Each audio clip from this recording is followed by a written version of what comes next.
दुनिया को मानव कल्याण शांति का मार्ग देने वाले बोधिसत्व विश्व रत्न डॉक्टर भीमराव अंबेडकर को नमन करते हुए और इस भारत में जन्मे वो सभी महापुरुष जिन्होंने इस भारतीय समाज में दलित उत्थान के लिए कार्य किए।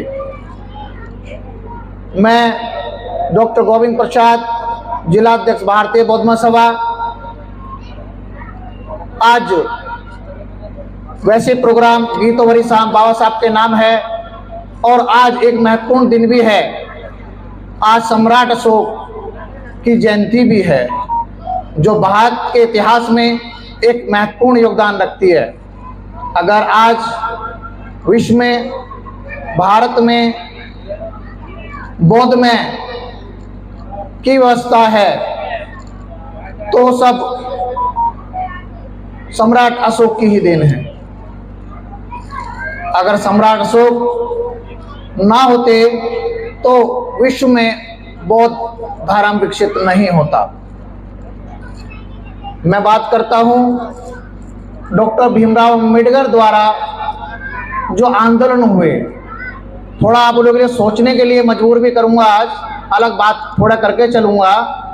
ये हम सब जानते हैं कि डॉक्टर भीमराव अंबेडकर ने महाड़ आंदोलन किया। विषय यह है कि उन्होंने जो महाड़ आंदोलन किया, आप सभी जानते हैं कि किस लिए किया।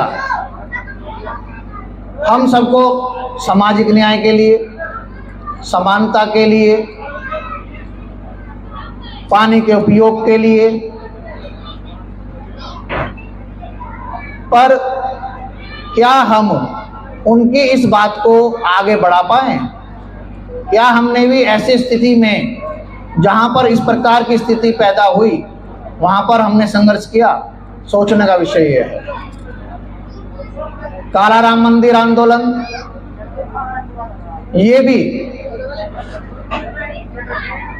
लोगों को जो धार्मिक श्रद्धा है उसकी जो असमानता थी उसको समान रूप में अपनाने के लिए उन्होंने यह आंदोलन किया।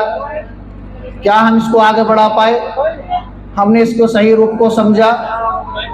विषय यह है हमारे लिए उन्होंने जो कुछ किया, क्या हम उसको आगे बढ़ा पा रहे हैं? हमारे लिए सोचने का विषय यह है। बहुत समय हो गया। पूना पैक्ट, उन्होंने हमें जॉइंट चुनाव, उसके बाद में स्पेशल चुनाव की व्यवस्था की। फाइनली हमारे लिए स्पेशल चुनाव क्षेत्र घोषित नहीं कर हो पाए और हम जॉइंट इलेक्टोरल में ही रहे। पर क्या हमने अपने मत का उस उपयोग किया जो होना चाहिए था, जो देन बाबा साहब ने हमें दी? सोचने का विषय हमारे लिए यह है। 14 अक्टूबर 1956 को बाबा साहब ने बौद्ध धर्म ग्रहण किया। 1935 में कहा कि मैं हिंदू धर्म में तो पैदा हुआ हूं पर मैं हिंदू धर्म में मरूंगा नहीं, और इसलिए इन्होंने 14 अक्टूबर 1956 को नागपुर की भूमि में 10 लाख लोगों के बीच बौद्ध धर्म ग्रहण किया। लगभग 70 वर्ष हो गए हैं, पर क्या हम आज भी उस व्यवस्था को अपने परिवार में, अपने समाज में अपना पाए? शायद नहीं। और यही कारण है कि हम आज भी सामाजिक परिवर्तन नहीं कर पाए। और जब तक हम बौद्ध में नहीं होंगे, भारत का सामाजिक उत्थान भी नहीं होगा, दलित उत्थान भी नहीं होगा। बाबा साहब ने 3 महत्वपूर्ण सभा की स्थापना भी की। लेबर पार्टी, शायद इसलिए कि लेबरों पे जो जुल्म होते थे ताकि उनको संरक्षण मिल सके। दूसरा, उन्होंने भारतीय बौद्ध महासभा की स्थापना की ताकि भारत भी बौद्ध में हो सके और बौद्ध धर्म के माध्यम से भारतीय समाज संगठित हो सके। लेकिन सोचने का विषय यह है, सभी इस बात को सोचे, क्या आप ऐसा कर पाए? उसके बाद उन्होंने पार्टी संरक्षण के लिए रिपब्लिक पार्टी ऑफ इंडिया की स्थापना की। क्या हम उसको जीवित रख पाए? क्या हम उसे समाज में आगे बढ़ा पाए, सोचने का विषय हमारे लिए ये है। बाबा साहब ने 5 संतान थी, आप सभी जानते हैं। 4 संतान उनको कार्य प्रणाली करते हुए जीवित नहीं रह सकी। एक संतान ऐसी भी थी, जब बाबा साहब यरवदा जेल आंदोलन के लिए जा रहे थे तो उस समय पे वो उनके परिवार के बीच नहीं रहे, पर उन्होंने उसको नहीं छोड़ा और वो उसके लिए गए, उस आंदोलन में भाग लिया, क्योंकि वो जानते थे कि मेरे लिए समाज की उन्नति ज्यादा महत्वपूर्ण है। क्या हम भी इस प्रकार की कुर्बानी कर पाए? मैं देखता हूँ अभी नवरात्रे चल रहे हैं, मैंने कुछ लोगों को देखा है कि वो अपने परिवार के लोगों को मंदिर तक खुद लेके जाते हैं, खुद उनको हेल्प कर रहे हैं बजाय उनको रोकने की। क्या बाबा साहब ने हमसे ऐसी कल्पना की थी? बताएं आप। आपके घर परिवार में किसी का जन्म होता है, कोई अच्छी नौकरी पाता है, आपको कोई खुशी मिलती है, तो आप अन्य स्थानों पर जाते हो या उन स्थानों पर जाते हो जो हमारे लिए हैं? बौद्ध स्थलों पे जाते हैं क्या आप? बौद्ध विहारों में जाते हैं क्या आप?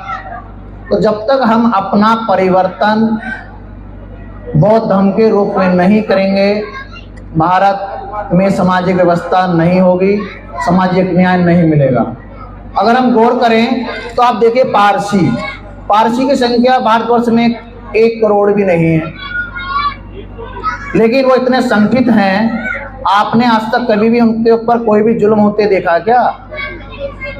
इसलिए नहीं देखा, वो वेल क्वालिफाइड और धर्म के प्रति पक्के हैं। अब आ जाइए क्रिश्चियंस, उनकी संख्या भी भारतवर्ष में 1.25 करोड़ है, लेकिन कितने मजबूत हैं। कभी उन पे आज तक कोई भी आपने उत्पीड़न होता हुआ उनका देखा?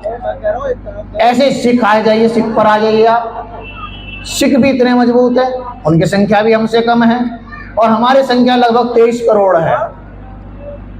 फिर भी जितनी भी उत्पीड़न होते हैं सब हमारे ऊपर होते हैं, इसलिए कि सारी राजनीति जानते हैं, सब लोग जानते हैं कि ये संगठित नहीं है। इनका जैसे मर्जी मूर्ख बनाइएगा, जैसे मर्जी इनके साथ कह दीजिएगा, वो एकदम संगठित है अपने धर्म के प्रति। चाहे मुस्लिम, चाहे सिख, चाहे जैन, चाहे पारसी, चाहे क्रिश्चियन, ये अपने धर्म के लिए जरूर पैसे बचाते हैं, जिसके कारण अगर कहीं भी 4 लोग भी अगर होते हैं किसी स्थान पर, तो वहां उनके गुरुद्वारे बन जाते हैं, चर्च बन जाते हैं, जैद अवस्था बन जाते हैं और मस्जिदें बन जाती हैं। और हमारी जहां पर बनी हुई भी हैं, हम लोगों का पार्टिसिपेट ना करने के कारण वहां पर हमारे बौद्ध विहार भी बंद रहते हैं, भिक्षु संघ अकेले रहते हैं, क्योंकि हम लोग जाते नहीं है जो बाबा साहब ने हमें रास्ता बताया। आप सभी से निवेदन है कि जब तक हम अपने घर के संस्कारों को परिवर्तित नहीं करेंगे, कोई भी परिवर्तन समाज में आने वाला नहीं है। नमो बुद्धाय। जय भीम, जय भारत, जय सम्राट अशोक। धन्यवाद।